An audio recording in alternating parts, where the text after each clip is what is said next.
सुबह एक उपलब्धि और फिर क्राइम मीटिंग, क्या स्पेशल टास्क मिला है? ये क्राइम मीटिंग तो पहले से निर्धारित था। 14 तारीख को शाम में क्राइम मीटिंग होना है, ये तो पहले से ही निर्धारित है। तो इसका सुबह की उपलब्धि से इस मीटिंग का कोई कनेक्शन नहीं है, लेकिन इस क्राइम मीटिंग में जो हमेशा की तरह दिशा निर्देश दिया जाता था, इस बार उसमें कुछ नए टारगेट ऐड किए गए हैं। क्योंकि हमारे यहाँ जो केस का डिस्पोजल की स्थिति जो थी वो बहुत ही बेहतर हो गई है। अभी इस महीना भी लगभग 800 केस का निष्पादन किया गया है, जिसके फलस्वरूप धनबाद जिला में पेंडेंसी पहली बार 2500 के नीचे आ गई है। और जो टारगेट हमारा है कि एंड ऑफ दिसंबर में 2000 से नीचे ले आना है, वो ऑन ट्रैक हम लोग चल रहे हैं और टारगेट पूरा हो जाएगा। इसके अलावा इस बार जो टास्क दिया गया है विशेष करके, वो है कि हर एक अपराधी का, चाहे वो किसी भी धारा के अपराधी हो, हर एक अपराधी की प्रोफाइल बनानी है और उस प्रोफाइल के आधार पे उसका सत्यापन करना हो, डोसियर खोलना हो, सर्वेलेंस प्रोसीडिंग खोलना हो, जो भी कानूनी प्रक्रिया करना है वो हम लोग करेंगे। ये एक स्पेसिफिक टास्क दिया गया है। दूसरा टास्क दिया गया है कि सभी थाना प्रभारी अपने अपने क्षेत्र में पड़ने वाले सभी साइबर कैफे और सभी सीएसपी संचालक को चिन्हित करेंगे, उनका पूरा डिटेल निकाल करके थाना में रखेंगे और सभी को जा करके नोटिस देंगे और फिजिकली जाके बोलेंगे कि अगर कोई भी आपके यहाँ कैश दे करके अकाउंट में पैसा ट्रांसफर कराने आता है तो उसका पूर्ण विवरणी, फुल डिटेल रखना है, नाम, फोटो खींचना है, आधार कार्ड लेना है, किस अकाउंट में ट्रांसफर कर रहे हैं और सारी डिटेल, और उनको एक कॉपी थाना में देनी है और अपने पास भी उसको जमा करके रखेगा। जब भी पुलिस को आवश्यकता होगी उसको वहाँ से पुलिस को देना है। और अभी जो 4 सीएसपी संचालक जेल गए हैं उनको हम लोग कोर्ट से परमिशन लेकर के उनका साइबर कैफे जो भी उनका जहाँ संचालित हो रहा है उसको सील किया जाएगा और उसमें सारे कंप्यूटर को हम लोग वहाँ से सीज करेंगे। क्योंकि कमीशन के बेसिस पे ये एक्सटॉर्शन का पैसा वो लोग ट्रांसफर कर रहे हैं, तो ये एक स्पेसिफिक टास्क दिया गया है।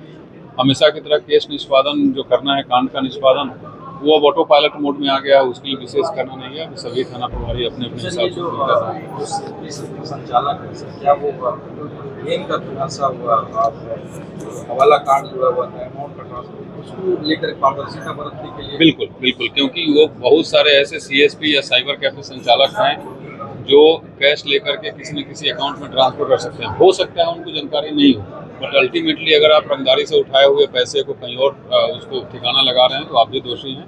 तो इसी से बचने के लिए, उनके फायदे के लिए ही है कि आप अगर पूरा डिटेल अपने साथ रखेंगे और जब पुलिस आप तक पहुंचेगी और आप डिटेल बता देंगे तो फिर आप दोषी नहीं पाए जाएंगे। और कोशिश करें कि जिसको आप नहीं जानते हैं, जिसका वेयर अबाउट्स आप नहीं जानते, उसका ट्रांसफर ही नहीं करें। तो ये टास्क दिया गया है। बाकी अभी दीपावली और छठ का पर्व आने वाला है, उसके लिए भी विधि व्यवस्था कंट्रोल में रहे, किसी प्रकार की कोई समस्या नहीं हो, उसके लिए भी सभी थाना प्रभारी को सवाल है सर, ऐसी खबरें आ रही है कि प्रिंस गैंग का तो आपने खात्मा कर दिया लगभग, उनके जो फैमिली मेंबर्स हैं, उनकी माँ है, उनकी वाइफ है, उन पे आरोप लगता है, जो खबरें मीडिया में आ रही है कि वो कोलकाता में ऑर्गेनाइज क्राइम को संचालित कर रही है, टीम बना रही है, होटल बिजनेस बहुत सारा डेवलप की, जो पैसा यहाँ से जो रंगदारी का उठा हुआ इन्वेस्टर, उसको कैसे हम? किसी एक पर्टिकुलर गैंग या किसी एक गैंग की फैमिली की बात नहीं है। हमारे लिए हर एक वो अपराधी या उसके फैमिली मेंबर हो, रिश्तेदार हो, दोस्त हो, जो भी अपराध की दुनिया में किसी न किसी तरीके से जुड़े हुए हैं, सबका हम लोग जो भी कानूनी या विधि सम्मत जो कार्रवाई है डेफिनेटली करेंगे, चाहे वो प्रिंस गैंग हो या कोई और भी गैंग हो। मैं फिर से हमेशा की तरह फिर से बोलता हूँ कि जो लोग भी गैर कानूनी काम कर रहे हैं कृपया ना करें। अदरवाइज देखिए, पुलिस की पहुँच से दूर कोई नहीं है, टाइम लग सकता है। मैं ये ऑन रिकॉर्ड बता रहा हूँ कि अगर कोई आ करके यहाँ धमकी देगा और गोली चलाएगा तो जवाबी कार्रवाई पुलिस भी करेगी 100%। हो सकता है आप 10 दिन, 15 दिन, 1 महीना बच जाए, बट कानून से आप कभी भी बहुत देर तक बहुत दूर नहीं भाग सकते हैं। तो आई वुड अपील कि आप लोग ये सब छोड़ करके और आइए आम आदमी का जीवन जिए। और साथ ही मैं सभी यहाँ के बिजनेसमैन से भी अपील करना चाहता हूँ कि एकदम रंगदारी में 1 रुपया नहीं दे। आपको अगर कहीं से कोई थ्रेट आता है तो प्लीज़ पुलिस को आकर के बताएं। बी बोल्ड में हमेशा से बोलता हूँ कि धनबाद के सभी लोग अगर सजग हो जाएंगे और तैयार हो जाएंगे तो कोई 1-2 आदमी टुटपुटिया कुछ नहीं कोई कर सकता है। हम लोगों को धनबाद एक बहुत ही सेफ और बहुत अच्छा शहर बनाना है, जिसमें किसी को कोई ये नहीं रहे कि एक फ़ोन कॉल करके किसी से पैसा मांग लिया। सबकी सहभागिता जरूरी है। मैं सभी बिजनेसमैन से खास करके अपील करना चाहता हूँ कि आप लोग सहयोग करें। पुलिस 24 घंटे तैयार है। मैं आपका सुनूंगा, आपके साथ खड़ा रहूंगा, आपके साथ कदम से कदम मिला कर चलेंगे, इंश्योर करेंगे आपकी सेफ्टी, और कहीं आपके साथ अगर कुछ होता है तो हम भी आपके साथ खड़े रहेंगे।